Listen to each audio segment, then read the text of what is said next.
Buenas, comenzamos la clase 19 para la UAM Iztapalapa, el curso de Estética 2. Estamos ya al final de la lectura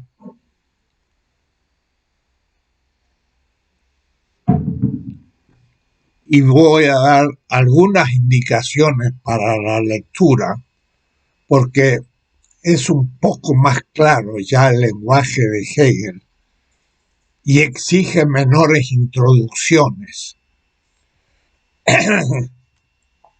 Ahora se trata de la quinta práctica artística por parte de Hegel. Estamos en la tercera parte de la estética. La primera era la visión general de la belleza y el arte. La segunda era las tres tipos de abordaje del tema o de actitud, que era la simbólica, la clásica y la romántica.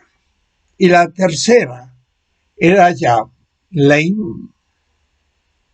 singularidad de estos 5 tipos de ejercicio artístico: la arquitectura, la escultura, la pintura, la música y ahora estamos en la quinta, la poesía, que para Hegel es la culminación de la estética.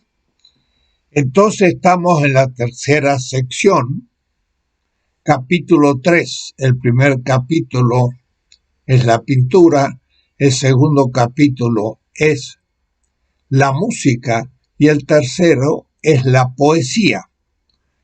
Y en esta parte, capítulo 3, el arte poético, la página 685, vamos a ver 2 momentos.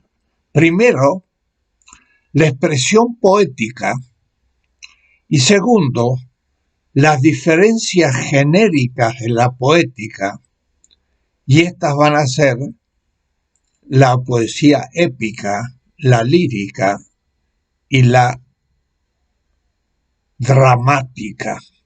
Estas parten las diferencias genéricas de la poética, lo dejamos para más adelante. Repito, la primera parte es la obra de arte poética y la prosa. La segunda es la obra poética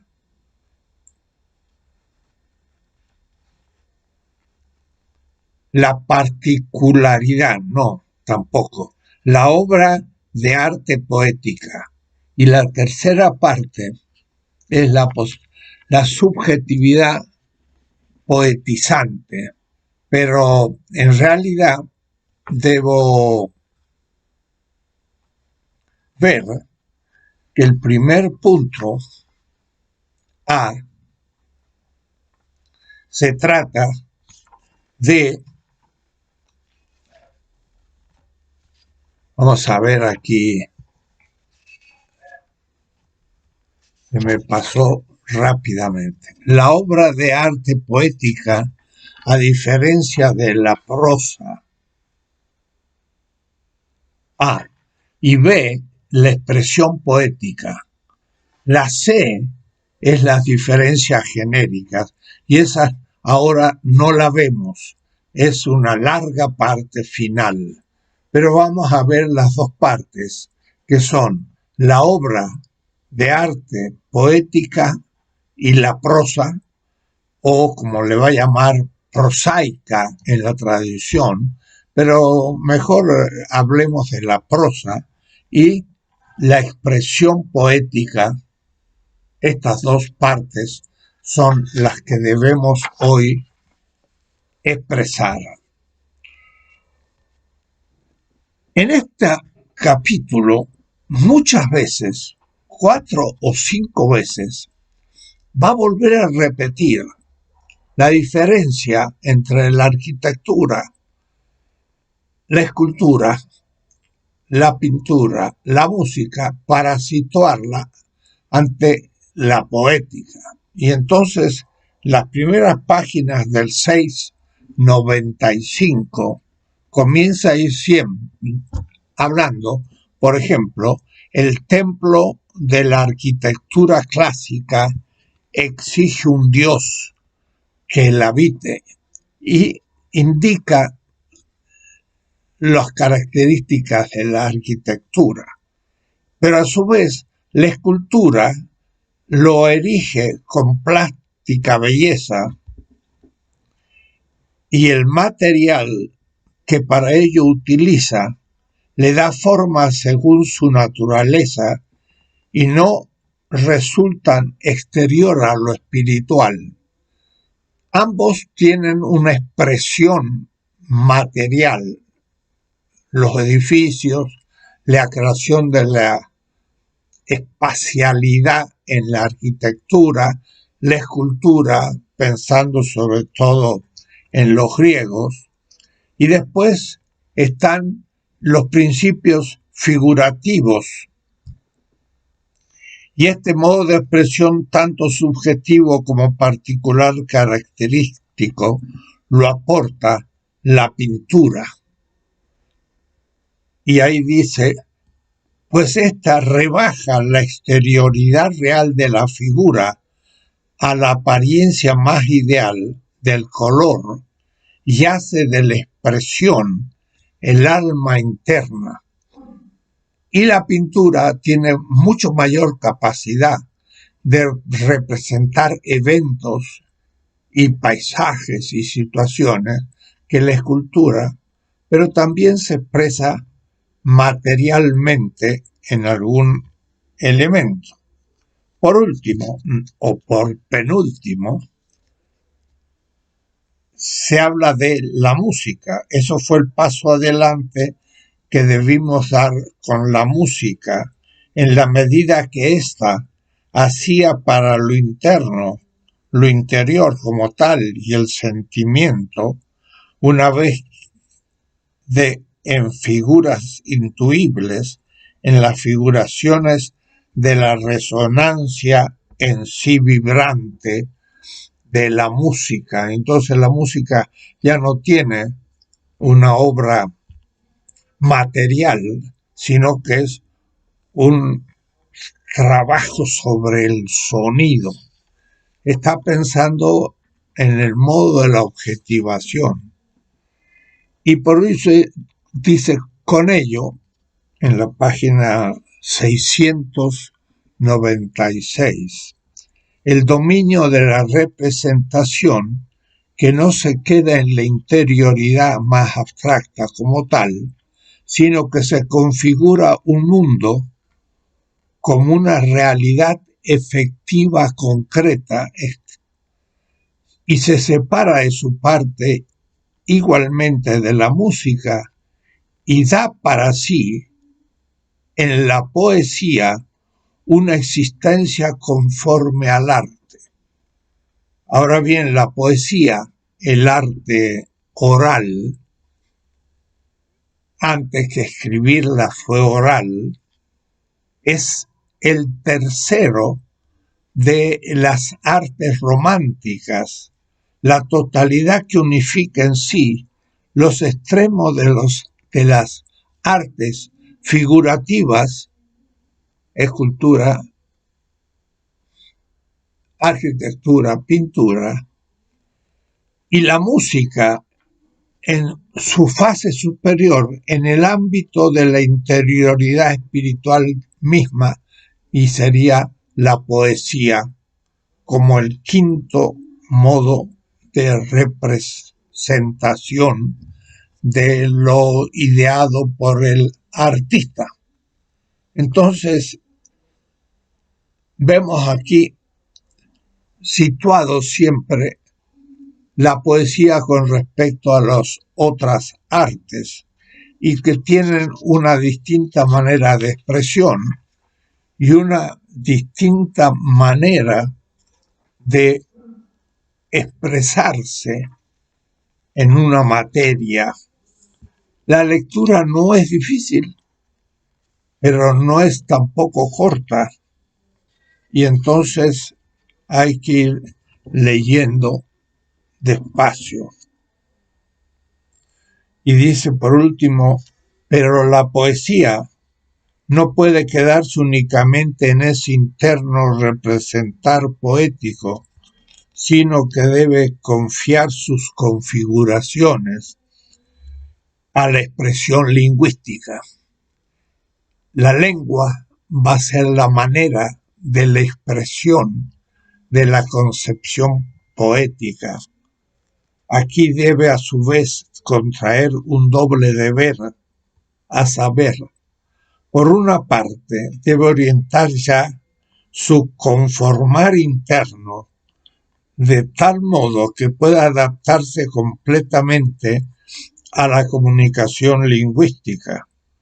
La lengua va a ser el instrumento, pero va a ser también el punto de apoyo de la expresión poética.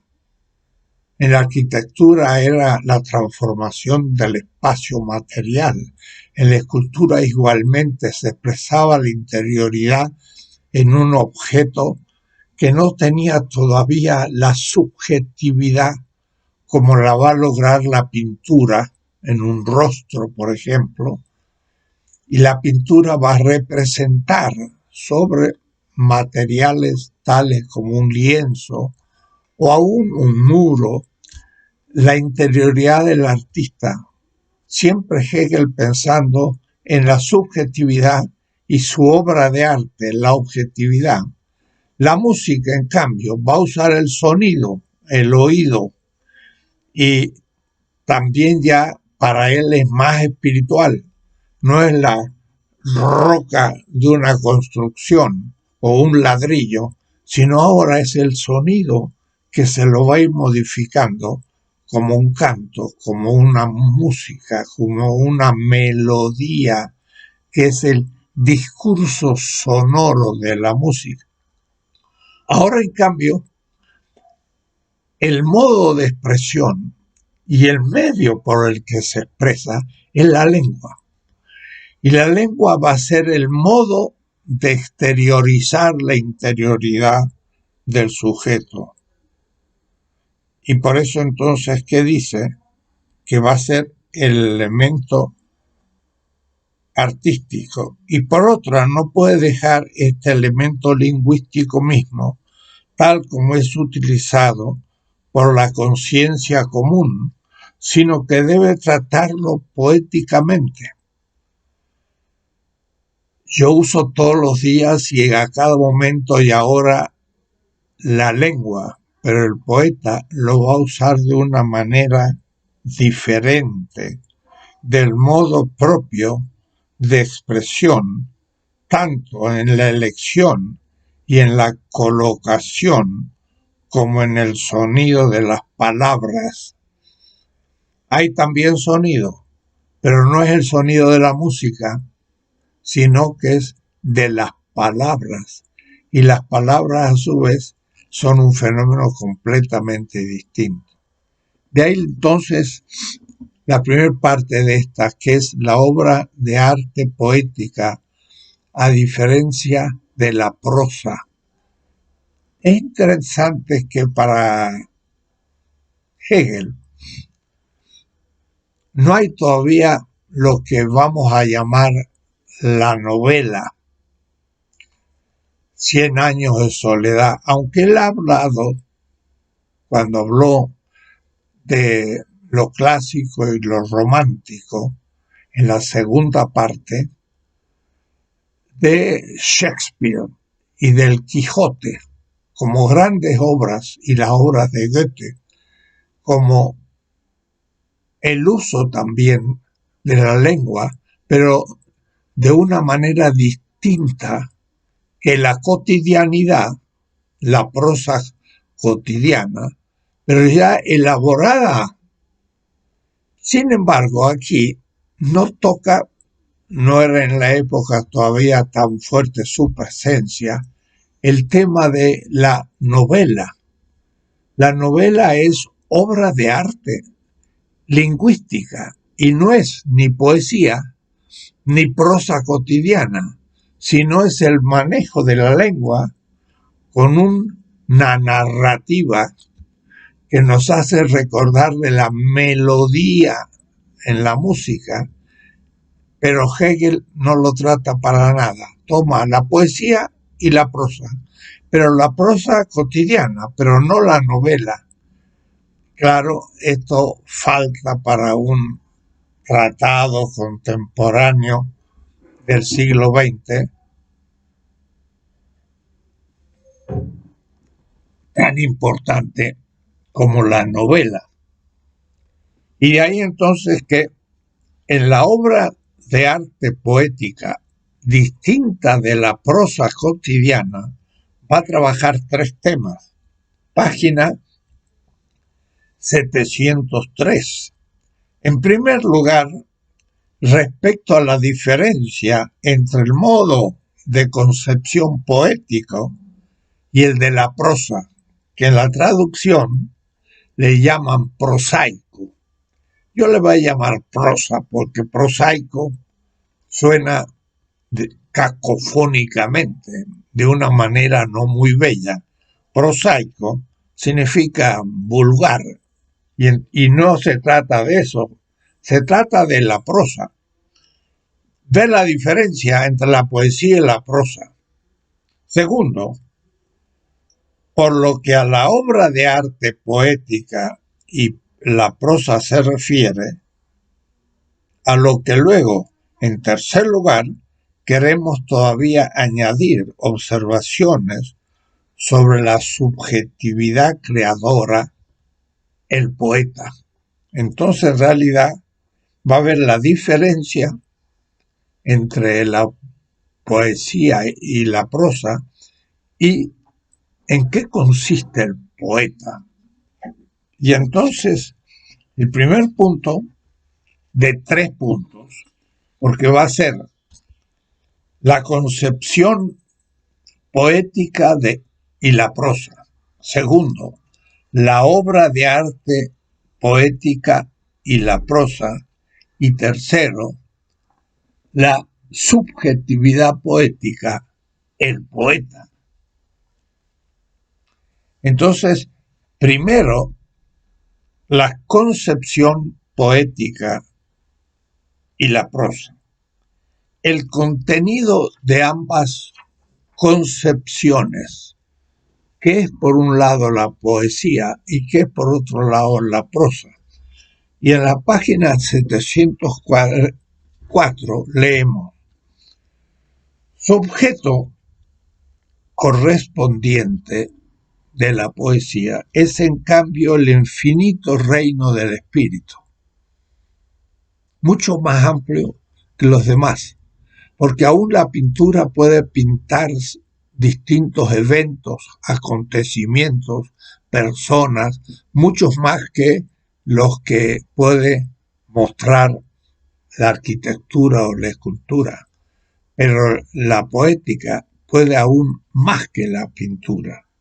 Dice el infinito reino del espíritu. Puede decir, se puede hacer una poesía sobre tantas cosas, desde la caída de una gota, el amor, la distracción, la muerte, la eternidad, el mundo vegetal, lo que uno quiera. Pues la palabra, ese ductilísimo material. ¿Por qué? Porque tenemos tantas palabras como realidades, como cosas y acontecimientos de las cosas. Les nombramos el léxico, está en un diccionario, son miles de palabras y cada palabra podría ser motivo de un poema. Ese ductilísimo material que pertenece inmediatamente al espíritu y es el más capaz de todos de captar más artes que lo que sucede con la piedra, el color o el sonido. Ser también perfectamente más arte, preferentemente aplicado a la expresión para la que más adecuado se evidencia, puede decir según se use en cada caso. Por este lado deviene la tarea principal de la poesía llevar a la conciencia las potencias de la vida espiritual, y eso pues es prácticamente indefinido. Segundo punto, no es el contenido de ambas concepciones. También la prosa tiene ese infinito contenido, sino la diferencia entre la representación poética. La poesía es una representación, es una presentación externa de algo interno, el concepto, y la prosa también.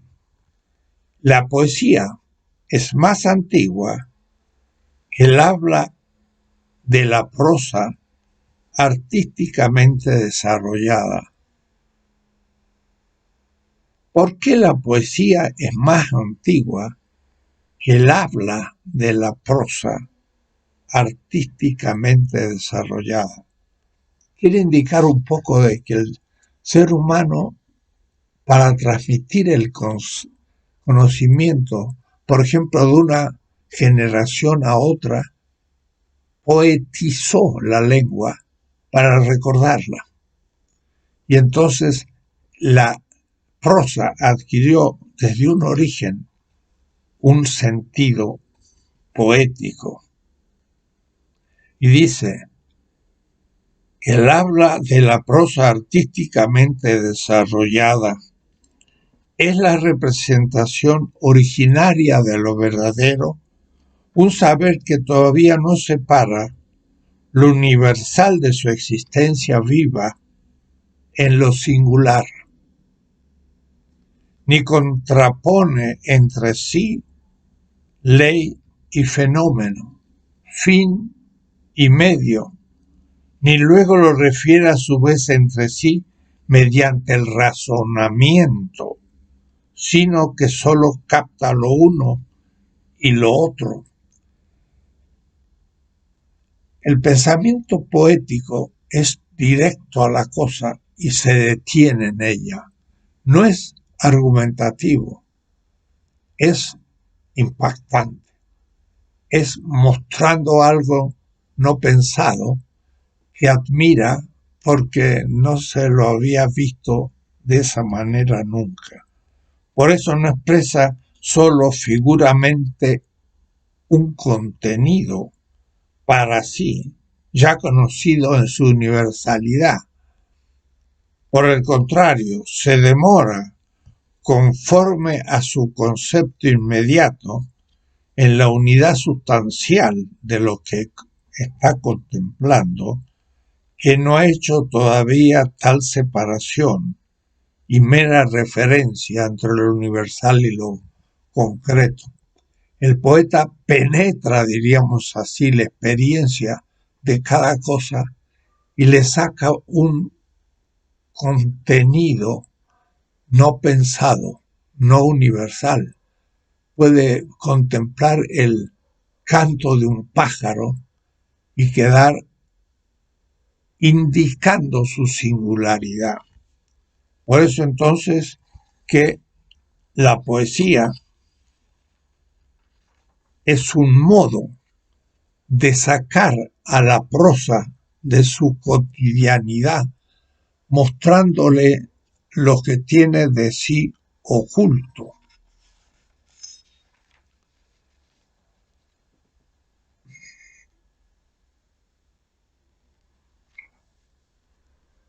Y el tercer aspecto, el primero es el contenido de la poesía, segundo es la diferencia con la prosa, y la tercera, la particularidad de la intuición poética.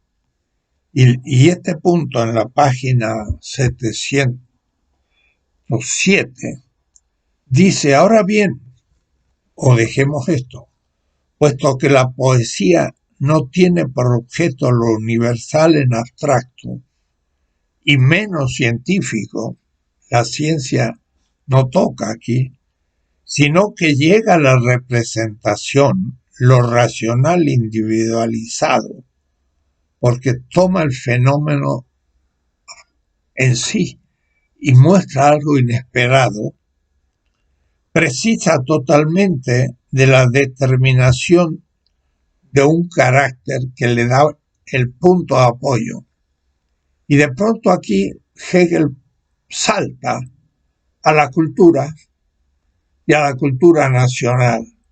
O es decir, la poesía siempre está determinada por una experiencia comunitaria, nacional, del que parte y cuyo contenido y modo de intuición constituye también su contenido y su clase de representación.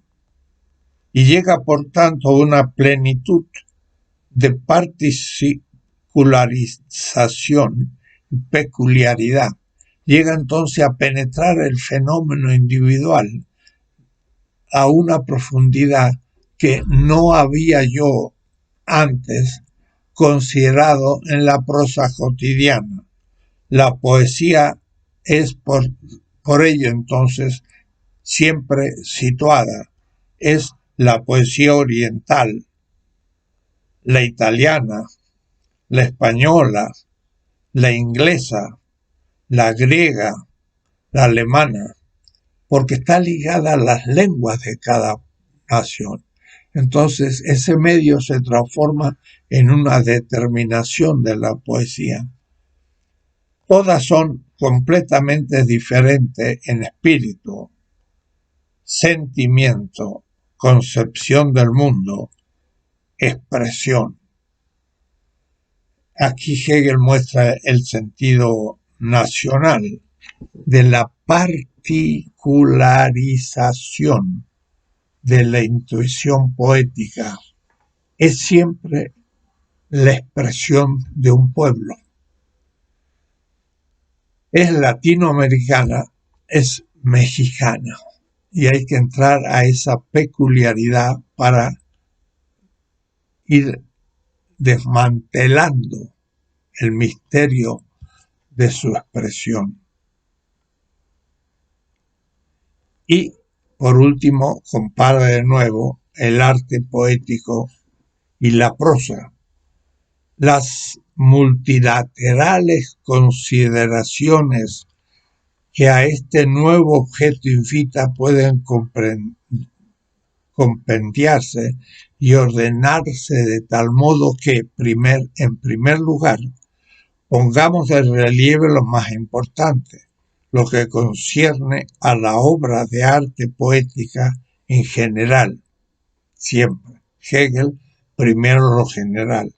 En segundo lugar, separemos esta de los principales géneros de representación de la prosa en la medida en que la misma resulta susceptible de un tratamiento artístico. Claro, ahí justamente la prosa podría traer la novela, y la novela sería un otro tratamiento de la lengua, pero no como poesía, sino como prosa, pero con un relato que no es el poético. Y en tercer lugar, se nos rendirá completamente el concepto de la obra de arte libre. Para Hegel libre es ya no determinada, es la poesía que escribe un poeta para escribir poesía. No sería el arte por el arte, pero algo semejante. No es la poesía expresada dentro de un evento, sino el ponerse a hacer poesía. Y de ahí entonces que él va, a su vez, ver tres momentos.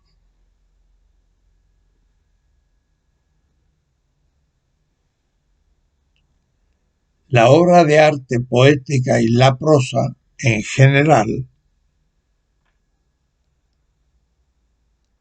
y la obra de arte poética ahora, sí, vista en su universalidad. Dice, en primer lugar, aquello que constituye el contenido dominante, sea un fin determinado del actuar o del acontecer, o bien un sentimiento y una pasión determinada, debe ante todo tener la unidad de sí mismo. Y por eso es necesario ver esa unidad en la obra poética.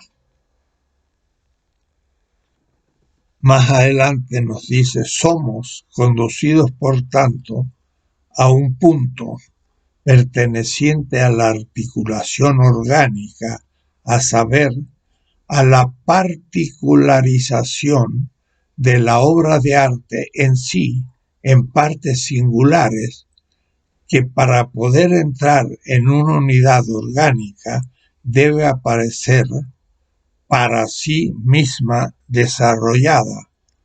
Es decir, la poesía va a ir teniendo momentos, pero por último queda siempre reunida en una cierta unidad. No obstante, esta autonomía, las mismas partes singulares, deben sin embargo permanecer a sí mismo en conexión en la medida en que la determinación fundamental radical y que cohesiona y recoge en sí la totalidad de la particularidad es enunciado en la totalidad de esa poesía. La poesía, aunque trate un evento particular, va a ir rodeando con unidad lo que ésta contenga. Y entonces la obra de arte práctica en general posee una unidad propia. Por eso la unidad que debe restaurarse en las partes particulares de la obra de arte deben ser de otra índole. Así podemos concebir la dúplice determinación que esto implica, y lo explica en 2 páginas qué tipo de unidad tiene esa poesía.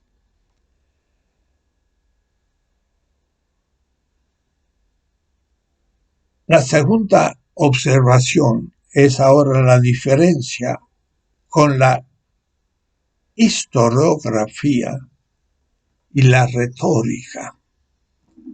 Esto es una extraña reflexión, pero interesante. La historia es también un relato de la prosa, pero también debe hacerse con un sentido artístico, porque uno debe quedar prendido por el relato histórico, no meramente descrito de una manera fría y lejana, que uno no la viva justamente como un relato, narrativa histórica, y una narrativa se transforma un poco en literatura.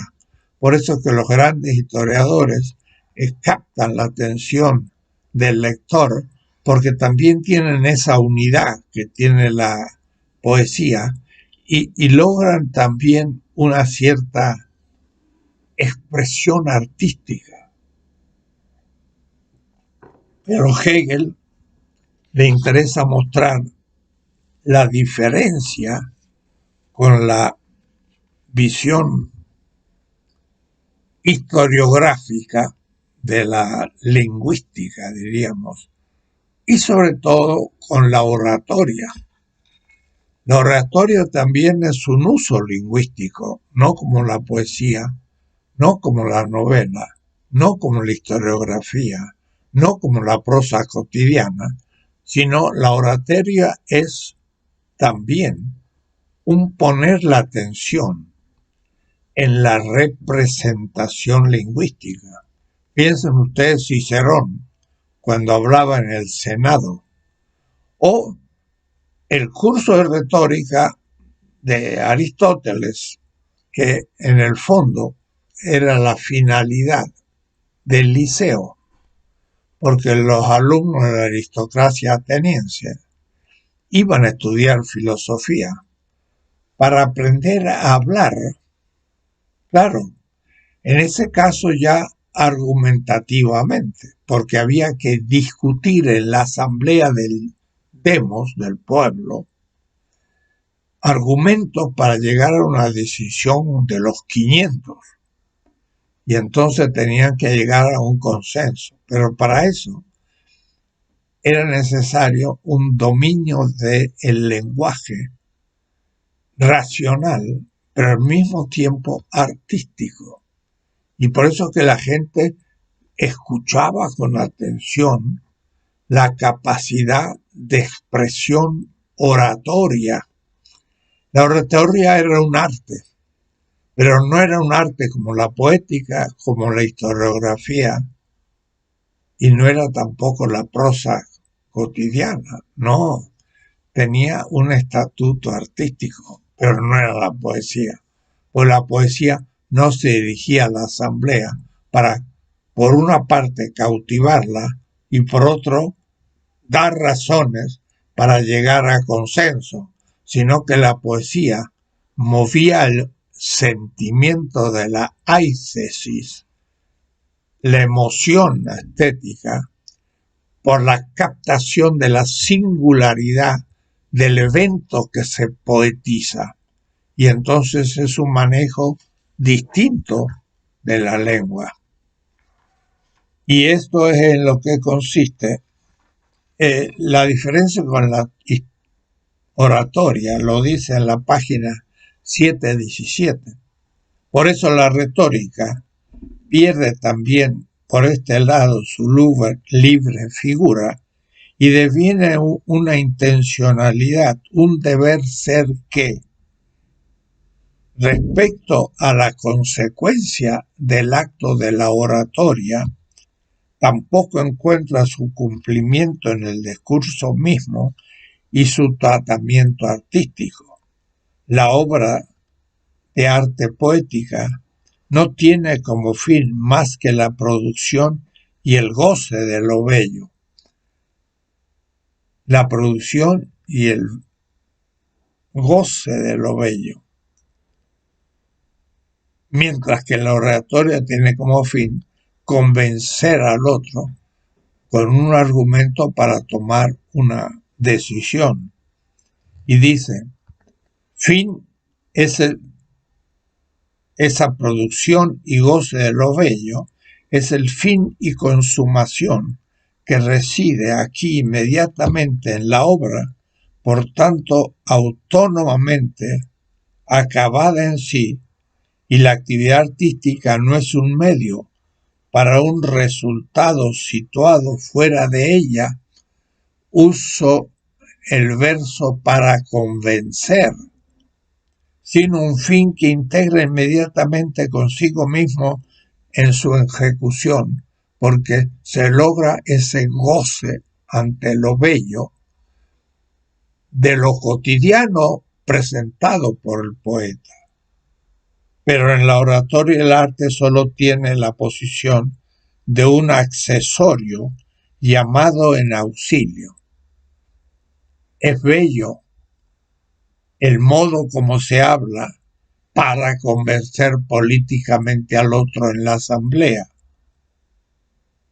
El fin propiamente dicho, en cambio, no atañe en nada al arte de la oratoria como tal, sino que es de índole práctica, instrucción, edificación, decisión de las cuestiones jurídicas, relaciones de Estado, etc. Pero claro, la oratoria también es un arte, pero es un arte que está al servicio de una finalidad que no es artística.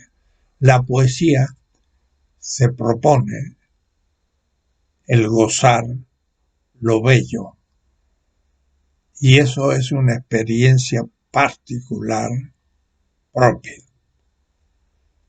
Esta parte es muy interesante para leer despacio. Y la tercera parte es la obra de arte libre.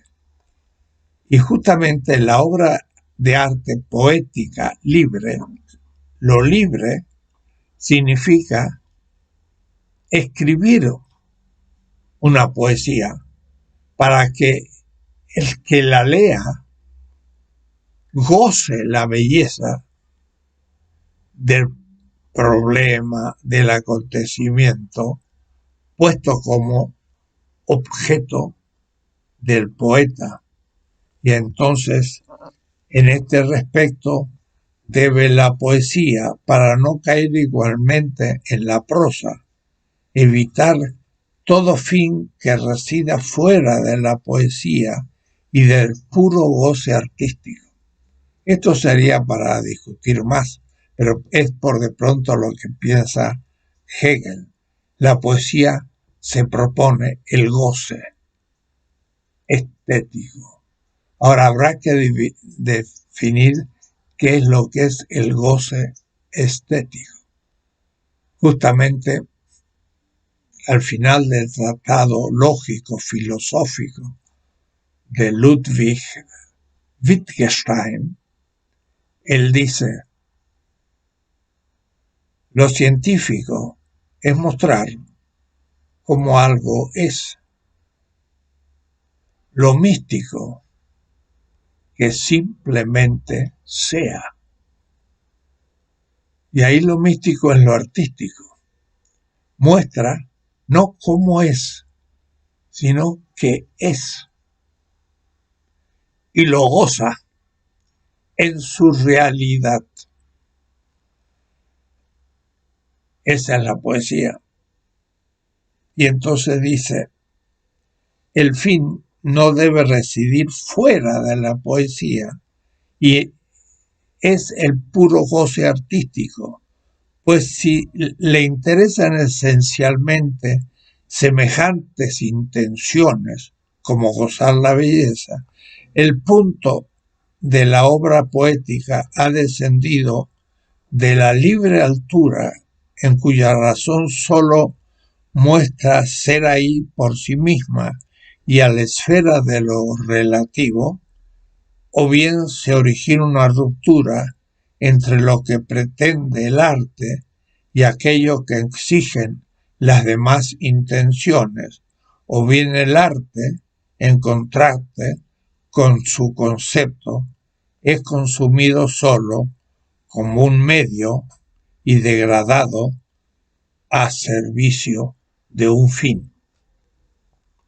Es decir, Hegel dice: no hay que tomar la poesía como un medio. Veremos después, cuando se cruce el ámbito estético y el político, por ejemplo, si un político usa expresiones muy bellas, tiene más fuerza ante el oyente, ante el público, ante el pueblo, y acepta con más facilidad el contenido de lo que propone. Y por eso entonces que tienen la capacidad de, en pequeñas expresiones artísticas, mostrar contenidos políticos, pero en ese caso usa la poesía para la política. Hegel está queriendo afirmar la poesía como poesía. Surge por ello la pregunta por cómo en este conflicto es todavía la poesía capaz de conservar su autonomía. En la página 720.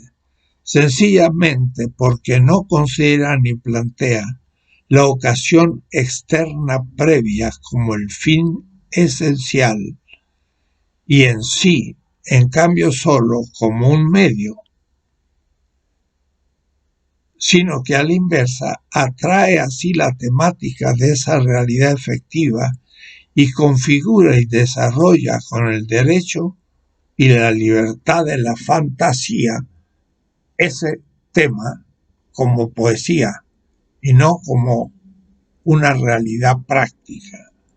Pues entonces no es la poesía lo ocasional y secundario, sino que esa temática es la ocasión exterior por cuyo impulso el poeta se abandona a su más profundo penetrar y más puro configurar, y por tanto sólo a partir de sí crea lo que en el caso efectivamente real de modo inmediato no habría sin él llegado a la conciencia de este modo libre.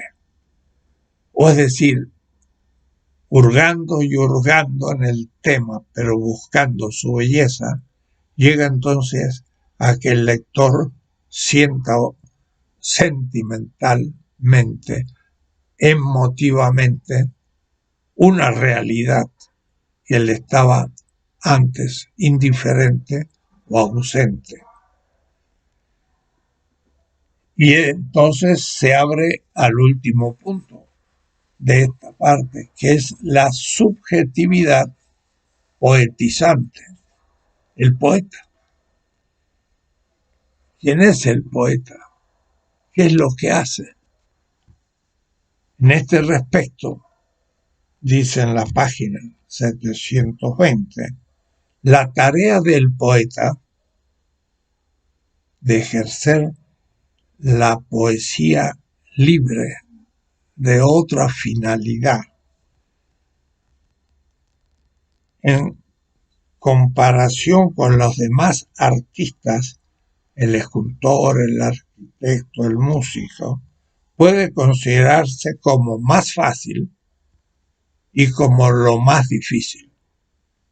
Como fácil, porque el poeta, aunque el tratamiento poético del lenguaje precisa de una desarrollada destreza, hay que dominar el lenguaje, no como el diccionario, pero hay que dominar el diccionario. Puede decir, Beethoven puede tocar la música y debe dominar con sus dedos los teclados del piano, y es una técnica complicada, difícil, que exige tiempo. El poeta debe rumiar las palabras, recordarlas, ampliar su lenguaje, y es también una técnica parecida al que necesita el músico o el pintor o el escultor o el arquitecto. Puede decir también, es una larga destreza desarrollada el manejo de la lengua, que está sin embargo dispensado relativamente más múltiple allanamiento de dificultades técnicas, las técnicas cotidianas, pero tiene otra técnica memorística del lenguaje que tiene que ser propio de una persona dotada para eso. Tanto más debe intentar la compensación de esta insuficiencia sensible en el núcleo interno propiamente dicho del arte, en la profundidad de la fantasía. Interesante expresión, la profundidad de la fantasía. La fantasía no debe ser fantástica, no debe ser estar soñando cosas, las que sean. Hay que saber también concretar la fantasía en un tema y profundizar en él para ver algo que nadie ve. Y esa práctica de ver lo que nadie ve es también una técnica en la profundidad de la fantasía y en la concepción auténticamente artística como tal, o es decir, que sabe ver lo bello en la realidad. Y eso supone una visión diferente a la cotidiana. Con esto entonces terminamos esa parte que se llama la obra de arte poética en diferencia a la prosa. Y pasamos a una segunda parte que es la expresión poética. La primera era la obra, que es la poesía y su intención, pero ahora es la expresión. ¿Cómo es que yo construyo eso? El primer círculo en cuyo perímetro infinito hemos debido contentarnos con unas cuantas determinaciones generales. Hegel tiene plena conciencia que el tema es muy amplio. Concernía a lo poético en general, al contenido tanto como a la concepción y organización del mismo en obra de arte poética. Y frente a esto, el segundo momento lo forma la expresión poética, la representación, el presentar ante una cierta exterioridad del sujeto en su misma objetividad interior en la palabra, labrándola en el signo de la representación y la música de la palabra. No solo piensa en el contenido de la palabra, sino que a su vez en su técnica del manejo de la lengua usa las palabras como música. ¿Cómo suena? Suena el sueño. Por supuesto que no, pero tienen la misma música, sueña el sueño, y por supuesto, y entonces el poeta sabe cómo usar esa sonoridad externa de las palabras, porque no es la palabra pensada, sino la palabra recordada en su sonido. Y la poesía también tiene una cierta música del sonido de las palabras. Y por eso, en primer lugar, la expresión poética parece ciertamente residir de todo punto solo en las palabras y referirse, por tanto, puramente a lo lingüístico. Pero en la medida en que las palabras no son ellas mismas más que signos de representaciones, el origen propiamente dicho del lenguaje poético no reside ni en la elección de las palabras singulares y en la índole de su yuxtaposición en frases y períodos desarrollados, ni en la eufonía, el buen sonido, la rima, etc., sino en el modo y manera de la representación. O es decir, cuenta con la palabra por su significado, por su sentido que adhiere en el caso, por su sonido. Eso ya es algo agregado. Y sin embargo, todo eso es buscando la representación de un evento en donde la belleza está presente. Es una complejísima posición de la subjetividad. hay que leer mucha poesía para aprender lo que es la poesía, que no se puede decir abstractamente.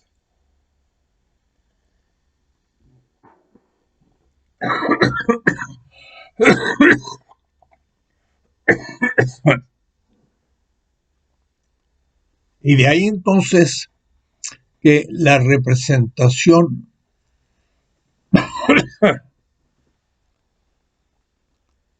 poética es el tema, y el primer punto que toca Hegel es la representación originariamente poética. ¿En qué consiste lo que primero es poético? En general, dice en la página 723, podemos designar el representar poético como figurativo. También expresamos una cierta figura en la medida en que pone a la vista, en vez de la esencia abstracta, la concreta realidad efectiva de la misma, parte de algo real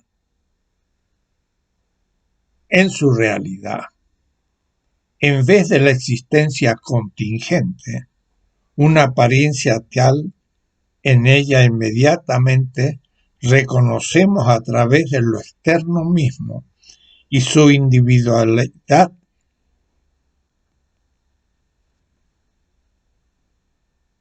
inseparada de ello lo sustancial, y tenemos por tanto ante nosotros, en lo interno de la representación del poeta, el concepto de la cosa, así como su ser ahí en cuanto a una y la misma totalidad.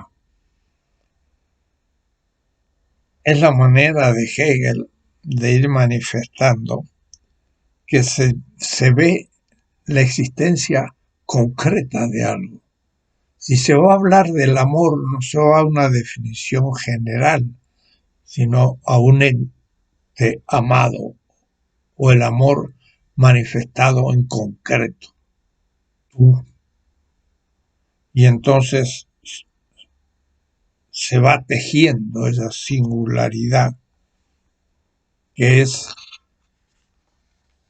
lo bello en la cosa real, gozado en su descripción. Y esto es lo originariamente poético, el enfrentar la cosa real buscando en ella la belleza. Tenemos la dificultad de que en el fondo, aunque se dijo que la belleza era la idea y esta era Dios, nunca se llegó en Hegel a una descripción intrínseca de la belleza. Y es lo que habrá que lograr para entender qué es lo que busca el poeta en la experiencia de esa cosa, evento, tema de su poesía, que profundiza hasta llegar al goce de su belleza. Si la belleza es lo que produce un gusto, no un disgusto, un gusto por la realidad misma de la cosa, en tanto que se la capta como el origen de la vida y de las posibilidades de afirmación de la vida, se podría entender mejor cómo el poeta está buscando en el acontecimiento poetizado su belleza y rodea el tema y lo muestra de distintos aspectos sin apartarse de lo que tiene que ver.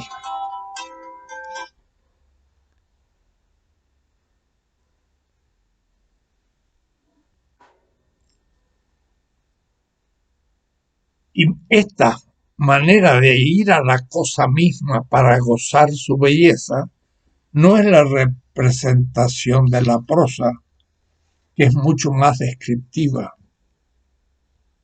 El modo poético se contrapone al de la prosa.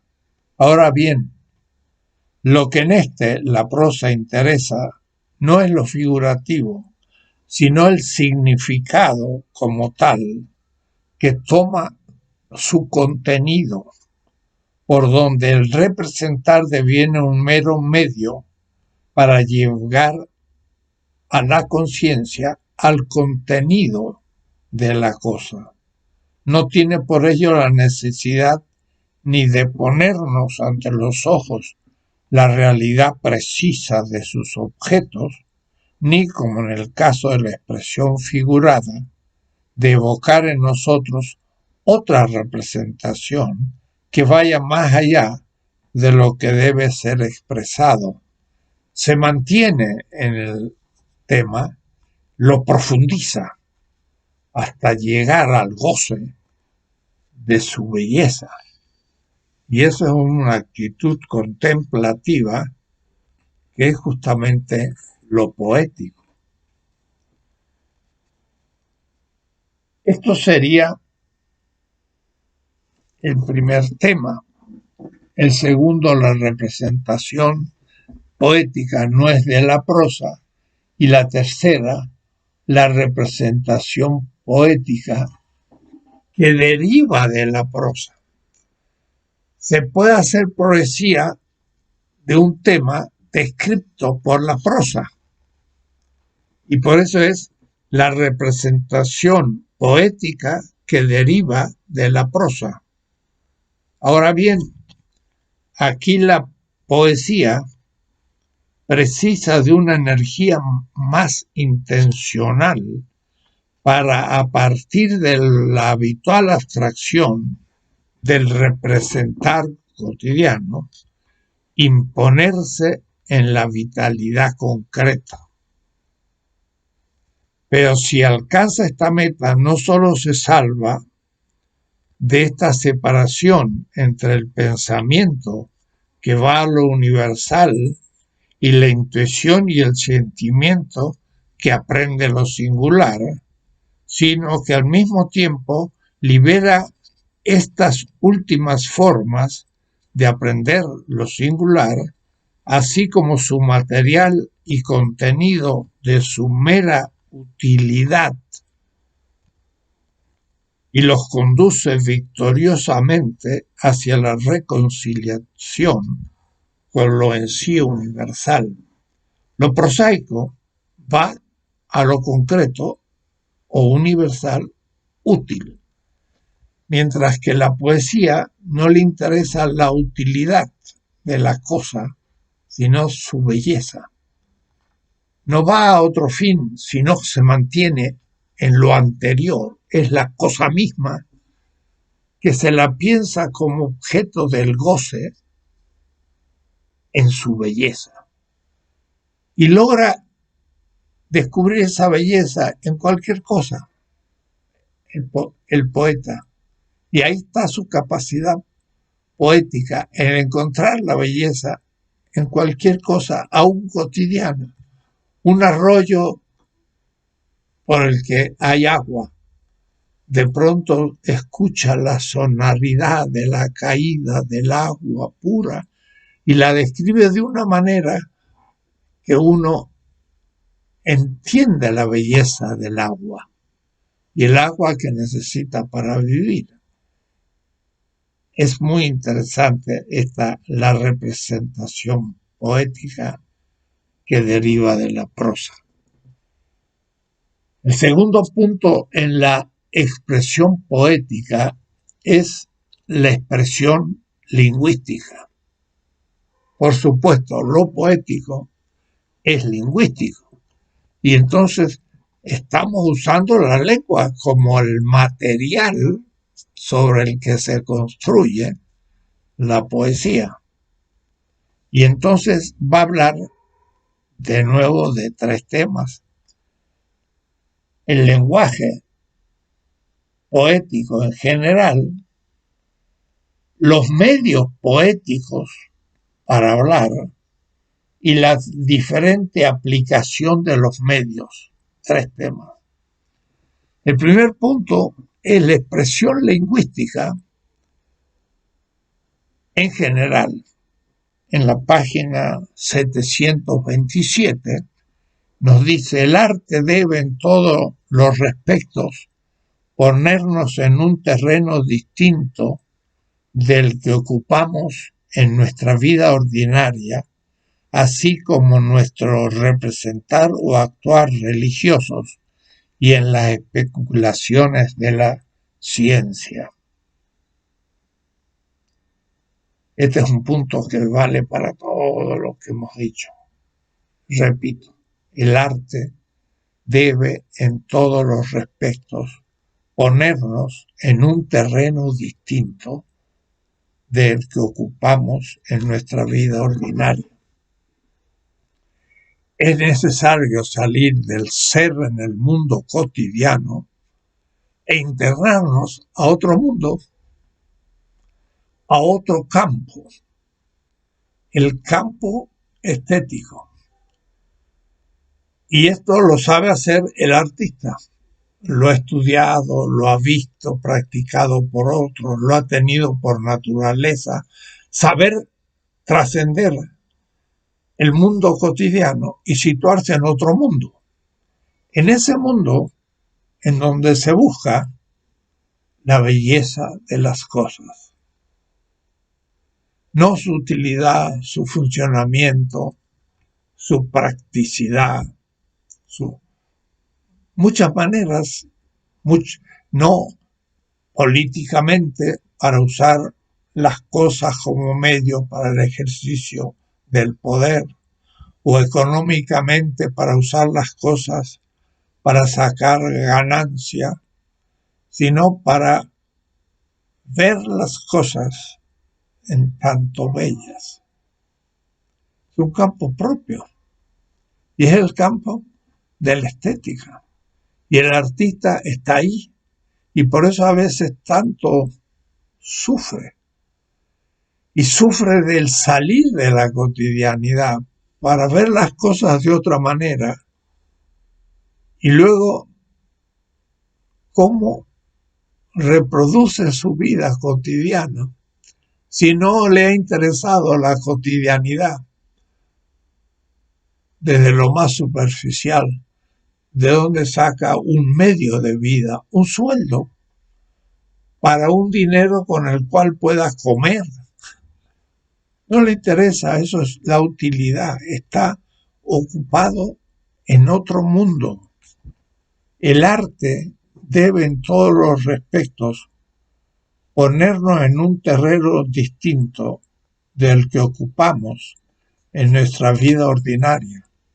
El filósofo también estamos en otro mundo, y de ahí que también la sobrevivencia cotidiana se torna difícil si no logramos un lugar donde podamos ejercer esa nuestra opción. Pero el filósofo ve las cosas distintas como lo ve el artista, o lo ve el ingeniero, o el hombre de derecho, o quien sea. O es decir, hay otras maneras de situarse en el mundo. Por lo que a la expresión lingüística se refiere, solo puede hacer esto en la medida en que emplea un lenguaje distinto de aquel que en esa esfera estamos ya habituados. En la vida cotidiana usamos la prosa cotidiana, pero el artista va a usar la lengua de una manera mucho más profundo, hasta diría técnica, pero técnica en cuanto al uso de la belleza y sonoridad de las palabras, tratando un tema en cuanto que busquen en la belleza. Y por eso utiliza un lenguaje distinto de aquel de esa esfera a la que estamos habituados, que es el mundo cotidiano. Por eso nos tiene, por un lado, que evitar lo que en su modo de expresión nos rebajaría a lo meramente cotidiano y trivial de la prosa, sino que por otro lado no debe tampoco degenerar en el tono y el modo de discurso de la edificación religiosa o la especulación científica. No, se sitúa a un nivel propio, penetración de las cosas en tanto bellas, y se las goza en esa surrealidad. Claro, se descubre entonces una dimensión de lo real que nadie ha visto y llama la atención y goza. Y de ahí entonces que la expresión lingüística se hace expresión lingüística artística, que no es la expresión lingüística cotidiana.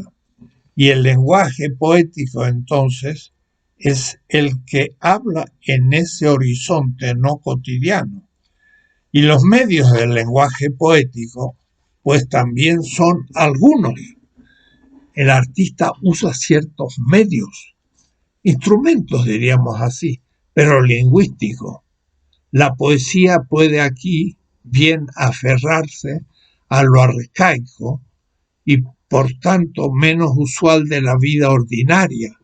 Sin salir del ordinario, puede ir a su origen ya olvidado, por ejemplo, remitirme a lo azteca y traer de ahí una inspiración al lenguaje actual en México. Viene a evidenciarse primordialmente como creadora progresista del lenguaje. Puede crear nuevos neologismos. Puede crear neologismos, porque no, sería una redundancia, nuevo neologismo.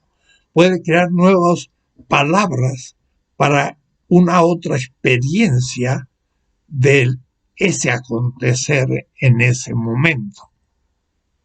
Y por tanto, menos usual en la vida ordinaria. Bien evidenciarse primordialmente como creadora progresista del lenguaje y ser en ello solo con que no actúe contra el genio de la lengua de gran audacia inventiva. Por una parte debe tener el artista un profundo sentido del genio de la lengua, de su lengua como totalidad, cómo funciona. Pero ahí dentro proponer una novedad, una invención, que caiga también, que al lector le dice, qué bello, qué bien puesto, nunca lo había pensado, y se incorpora a la lengua la invención del artista. Es lo mismo que pasa en la ciencia, claro, la invención, y lo que pasa en la música. Beethoven ponía motivos que no eran habituales e inventaba nuevos ritmos en la música, y entonces llamaba la atención no solo en la vida del que estaba en la vida cotidiana y conocía música, pero escuchaba una alternancia no conocida que le llamaba la atención y le gustaba, Pero aún el entendido en el tema se daba cuenta de que el músico estaba creando una nueva melodía. Lo mismo en la lengua, está creando palabras para una nueva narrativa. Y el artista, entre otras cosas, inventa. Y por eso que, en tanto que inventa, es artístico también. La inspiración del científico, la inspiración del político, la inspiración en todos los campos. Lo artístico también tiene una fisonomía de la invención novedosa y de ahí como revolucionaria. Y el arte tiene entonces una capacidad de transformar lo cotidiano, sobre todo cuando es injusto. Los medios que utiliza. Y en tercer lugar, la diferencia en la aplicación de esos medios.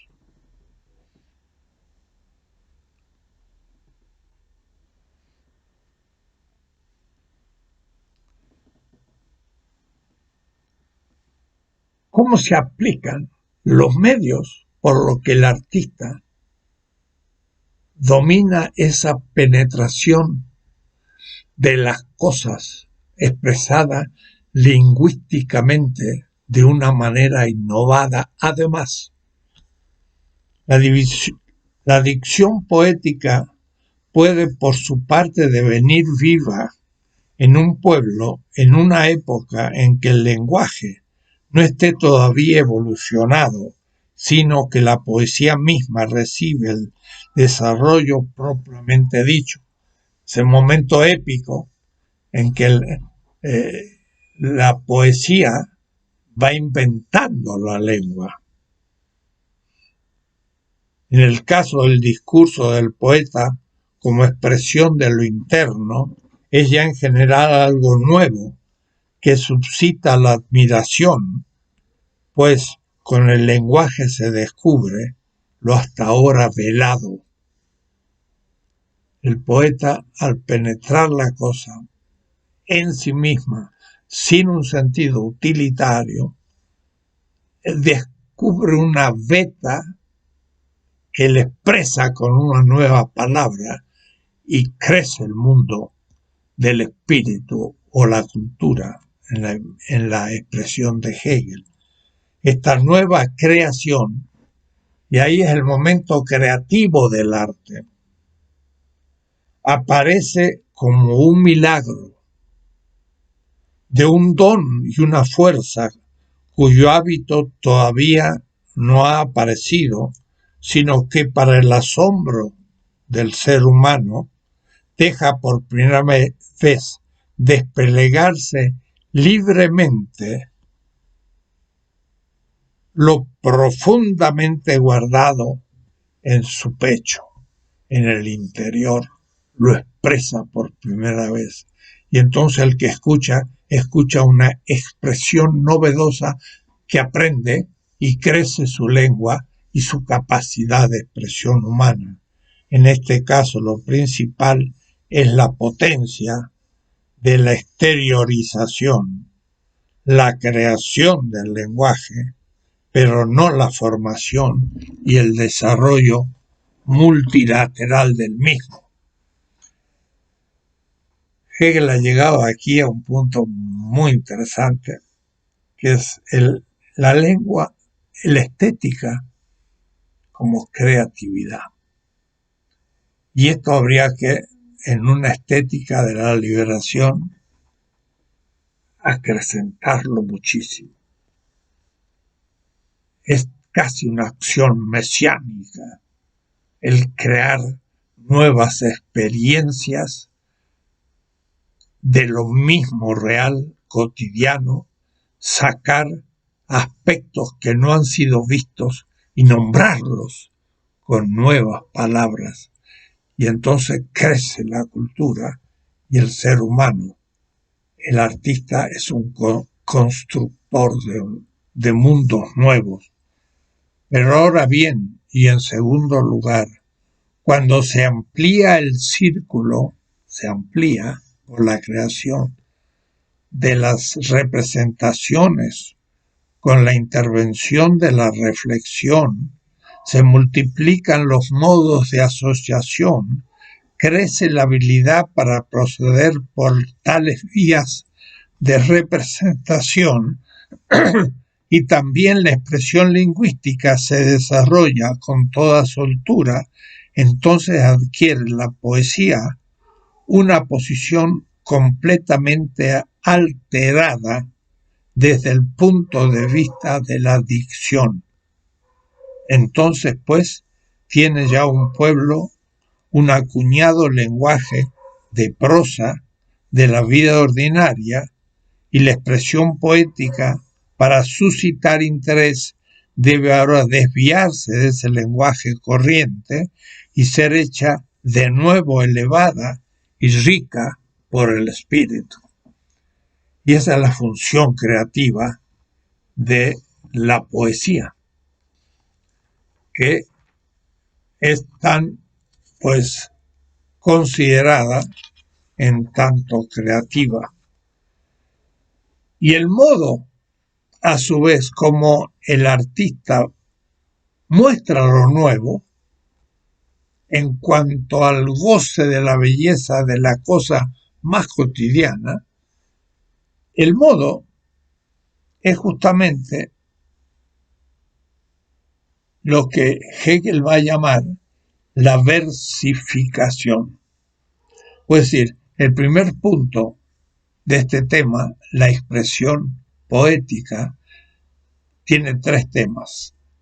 La representación poética, cómo se expresa, la expresión lingüística y ahora el modo como se expresa, la versificación, hacerlo en verso, hacerlo de una manera bella en ella misma y bella lingüísticamente hablando, de alguien que domine a tal fondo que va a poder contar con la música de las palabras, el sentido de las palabras y su significación, pero en vista de mostrar la belleza de las cosas ordinarias.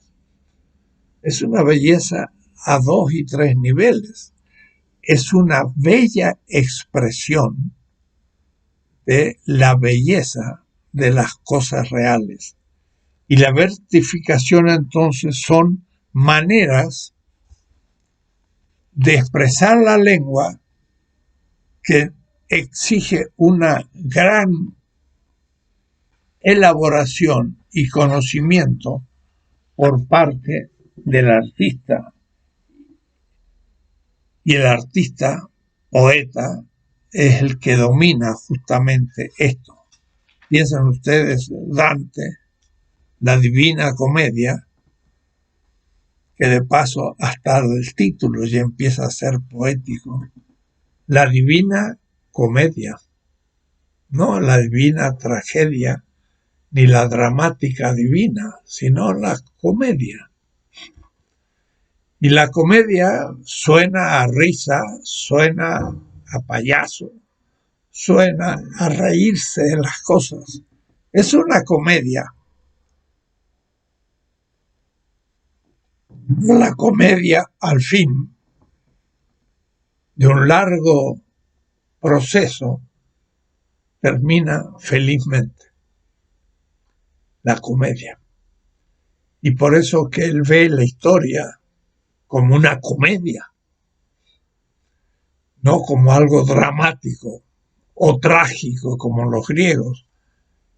La Divina Comedia es lo opuesto a la Divina Tragedia de los griegos.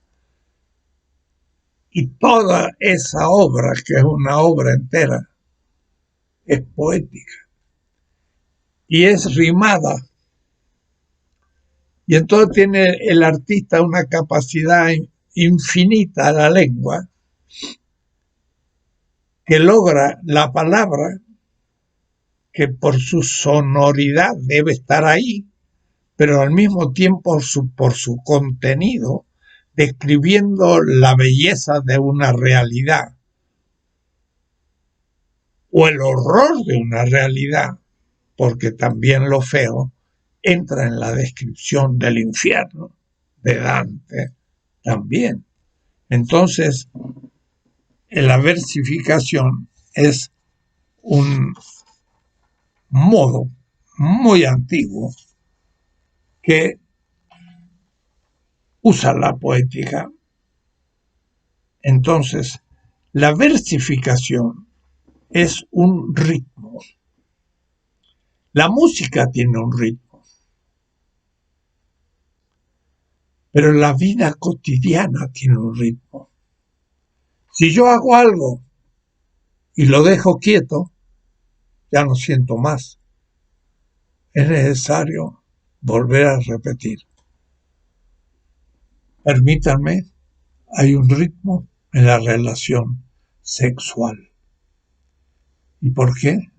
Porque cada vez que el ritmo se repite, inicia de nuevo. Y al iniciar de nuevo, el ser humano vuelve a tener la experiencia de la realidad del acontecimiento. Y si se vuelve a repetir, se guarda la conciencia y se sigue el goce. Se va regodeando, regozando, volviéndolo a gozar. Si termina, no hay más goce porque uno se habitúa. Hay que volver a repetirlo. El ritmo es el modo como se goza la realidad.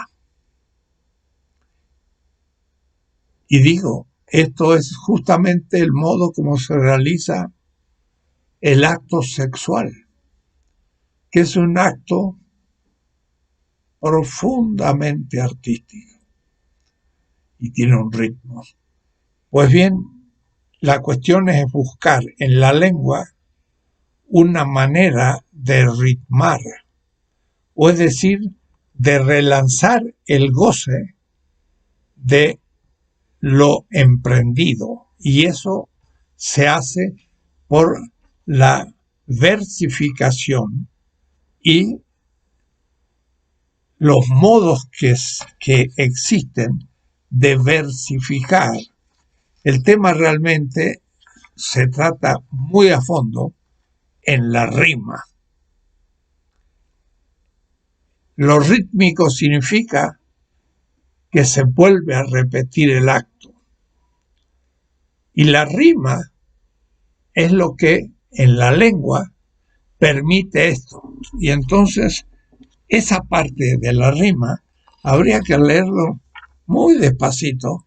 Es muy comprensible de la página 739 hasta el final de esta parte que termina en la página 740.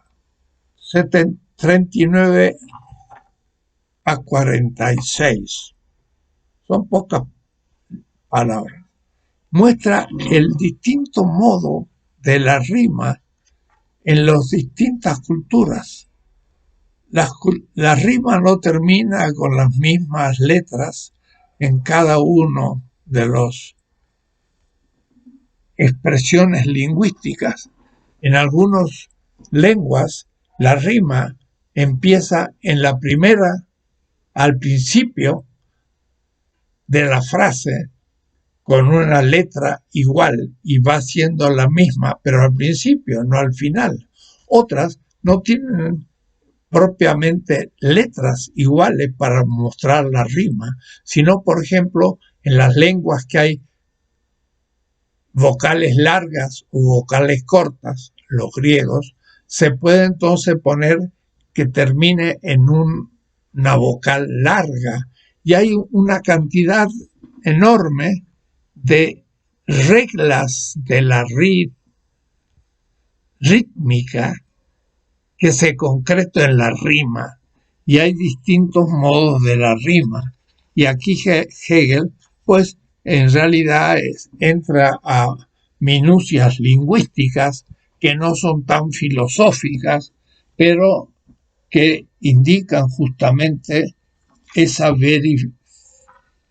versificación rítmica y en qué consiste la rima, que la expresa muy bien, y por último, la unificación de la versificación rítmica y la rima. Hacer versos es un modo de organizar la lengua para ir golpeando de una manera rítmica. Y la rima es el modo de ese golpe rítmico.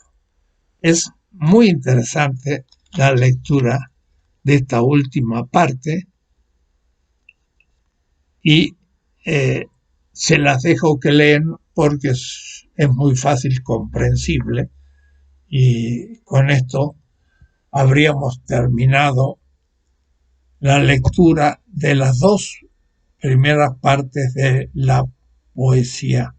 Nos falta la tercera, que es la más larga, que son la diferenciación genérica de la poesía.